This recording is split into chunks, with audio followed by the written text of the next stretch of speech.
financing a startup, it's critical to consider the type of investor that you decide to work with. It's a marriage that can't be undone. Once you take on an investor, you're with them for the duration. And there's really three basic types of investor. One is venture capital investors. They're funds, professional investors, and they oftentimes are viewed as negotiating stricter or more onerous terms on the company at the time of investment.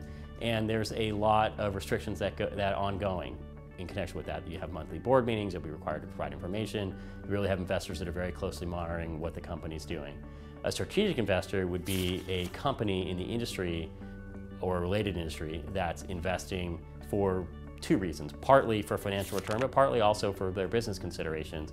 And this is one we want to be a little bit careful. Having only a strategic investor can be dangerous because they can have a lot of control over the ultimate exit of your company and can actually have a negative impact on your ability to sell the company to their competitors. The third type of investor would be angel investors.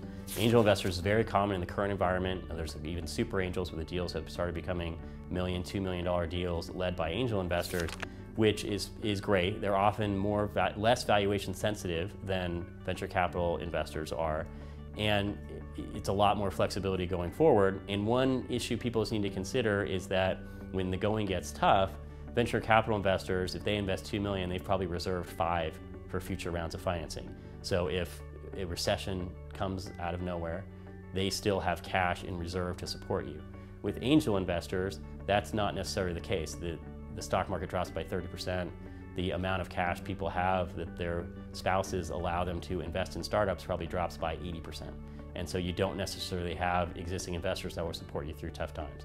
So that's just one of the considerations when thinking about whether it makes sense to work with venture capital, strategic, or angel investors in financing your startup.